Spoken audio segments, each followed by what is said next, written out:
ఎప్పటికప్పుడు పరిస్థితి పరిశీలిస్తున్నారు. దీనికి సంబంధించి మరింత సమాచారం మా కరెస్పాండెంట్ వినాయక్ అందిస్తారు. రాజమండ్రి దుర్ఘటన తర్వాత పశ్చిమ గోదావరి జిల్లా యంత్రాంగం పూర్తిగా అప్రమత్తమైంది. నిన్నటి సంఘటనలో సుమారుగా 25 మందికి పైగా అక్కడ తొక్కిసలాట్లో చనిపోవడంతో ఇక్కడ పశ్చిమ గోదావరి జిల్లా యంత్రాంగం కూడా పూర్తి స్థాయిలో చర్యలు చేపట్టడం జరిగింది. ఇక్కడ మనం చూసుకున్న ప్రస్తుతం ఇప్పుడు మనం ఇక్కడ వీఐపీ ఘాట్ వద్ద ఉన్నాం. ఈ వీఐపీ ఘాట్లో ఎవరైతే ముఖ్యులై ఉంటారో వీవీఐపీలుగా అంటే ఎవరైతే ప్రోటోకాల్ ప్రకారం వస్తారో వాళ్ళందరికీ కూడా ఇక్కడ ఈ స్నానఘట్టాలు ఆచరించడం కోసం, స్నానాలు చేయడం కోసం ఏర్పాటు చేయడం జరిగింది. మొత్తంగా ఇక్కడ చూసుకున్నట్టయితే కనుక పశ్చిమ గోదావరి జిల్లా యంత్రాంగం నిన్నటి దుర్ఘటన నేపథ్యంలో మరింత అప్రమత్తంగా చర్యలు చేపట్టింది. రెండో రోజు కూడా పశ్చిమ గోదావరి జిల్లాకి భక్తులు పోటెత్తుతున్న పరిస్థితి కనిపిస్తుంది. మనం ప్రస్తుతం గోదావరి నదిలో ఉన్నాం. ఈ గోదావరి నదిలోంచి మనం ఈ స్నానఘట్టాలన్నీ కూడా పరిశీలించే ఏర్పాట్లు ఇక్కడ ఫైర్ శాఖ సిబ్బంది ఆధ్వర్యంలో జరుగుతున్నాయి. జిల్లా ఫైర్ శాఖ అధికారి కూడా ఇక్కడ రావడం జరిగింది. వారి ఆధ్వర్యంలో మొత్తంగా ఏర్పాట్లు కొనసాగుతున్నాయి. ప్రస్తుతం మనం చూసుకుంటే కనుక జిల్లా వ్యాప్తంగా నిన్న ఒక్కరోజే సుమారుగా 7 లక్షల మందికి పైగా భక్తులు ఇక్కడ స్నానాలు ఆచరించడం జరిగింది. అత్యధికంగా గోష్పాద క్షేత్రంలో సుమారుగా 1,50,000 మంది స్నానాలు ఆచరించినట్టుగా కూడా అధికారులు లెక్క చెప్తున్నాయి.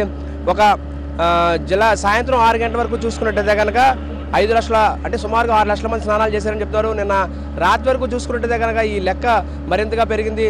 అదేవిధంగా జంగారెడ్డిగూడెం డివిజన్లో చూసుకున్నట్టయితే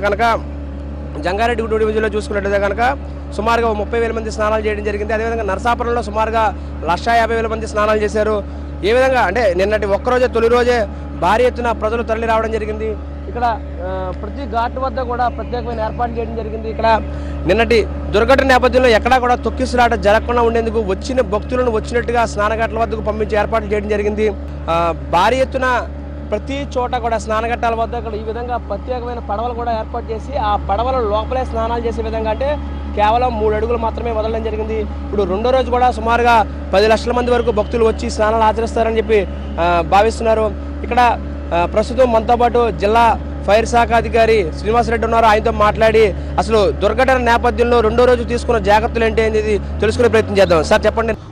ఒకేసారి క్రౌడ్ ఈ ఘాట్స్లోకి రాకుండా ఫేస్ వైస్లో రావడానికి పోలీస్ శాఖతో కూడా మేము కోఆర్డినేట్ చేసుకుంటూ మేము కృషి చేస్తున్నాం. ఇప్పుడు మొత్తంగా ఇవాళ నిన్నటి దుర్ఘటన నేపథ్యంలో ఏమైనా సంఖ్యను పెంచడం జరిగిందా? స్పీడ్ బోట్లు కావచ్చు, లేకపోతే మీకు సంబంధించిన సిబ్బంది కావచ్చు, ఫైర్ శాఖకు సంబంధించిన గజయితగాలు కావచ్చు, వీరందరినీ ఎంతమందిని ఏర్పాటు చేస్తారు? ఏ విధంగా ఏర్పాటు జరిగింది? మేము ఇక్కడ సెక్టార్ 1లో 300 మంది సిబ్బంది పనిచేస్తున్నాము.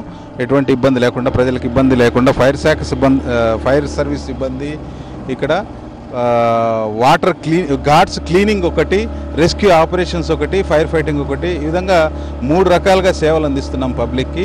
ఈ బోట్స్లోటి ఎవరన్నా డ్రోనింగ్ పీపుల్ కానీ లేకపోతే పొరపాటున నీళ్ళలో జారి పడిపోయిన వాళ్ళని రెస్క్యూ చేయడానికి బోట్స్ ఏర్పాటు చేసాం.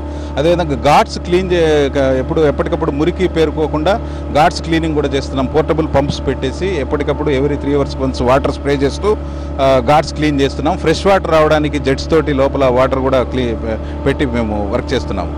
మొత్తం ఎంతమంది సిబ్బందిని ఇక్కడ నియమించడం జరిగింది సార్? మొత్తం ఎంతమంది సిబ్బంది మీ ఫైర్ శాఖ తరపు నుంచి పనిచేస్తున్నారు?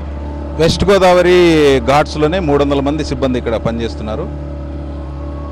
సార్ అంటే నిన్నటి దుర్ఘటన నేపథ్యంలో అక్కడ తొక్కిసలాట జరిగింది. ఒక్కసారిగా వదలడం వల్ల అటువంటి ఇక్కడ పొరపాటు జరగకుండా ఏ విధంగా ఏర్పాట్లు చేస్తున్నారు? ఇక్కడ పోలీస్ శాఖతో మీరు ఏ విధంగా సమన్వయం చేస్తున్నారు? మేము పోలీస్ శాఖతోనూ రెవెన్యూ అఫీషియల్స్తోనూ ఎప్పటికప్పుడు మీటింగ్స్ ఏర్పాటు చేసుకుని హైయర్ అఫీషియల్స్ మీటింగ్ కోఆర్డినేట్ చేసుకుంటున్నాం.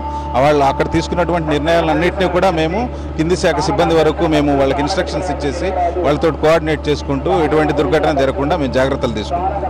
అదేవిధంగా భక్తులు రద్దీ ఇవాళ అమావాస్య కూడా తోడవడంతో పిండ ప్రదానాలు అత్యంత ప్రధానమైనవి. ఈ నేపథ్యంలోనే పితృదేవతలకు పిండ ప్రదానాలు ఏర్పాటు చేయడం కావచ్చు, లేదంటే కనుక తర్పణాలు వదలడం కావచ్చు, వీటన్నిటి దృష్ట్యా ఇక్కడ పిండ ప్రధానాల షెడ్లు కూడా అదనంగా ఏర్పాటు చేయడానికి ప్రయత్నం చేస్తామని కూడా కలెక్టర్ ప్రకటన జరిగింది. మొత్తంగా పశ్చిమ గోదావరి జిల్లా యంత్రాంగం కూడా పూర్తి స్థాయిలో ఇదే ఏర్పాట్ల మీద ఉండడం జరిగింది. రాజమండ్రి దుర్ఘటన నేపథ్యంలో పూర్తి స్థాయిలో అప్రమత్తంగా ఉన్నామని కూడా కలెక్టర్ చెప్తున్నారు. వీడియో జర్నలిస్ట్ కుమార్తో కలిసి వినాయకరావు, సాక్షి టీవీ, కొవ్వూరు గోష్పాద క్షేత్రం నుంచి పశ్చిమ గోదావరి జిల్లా.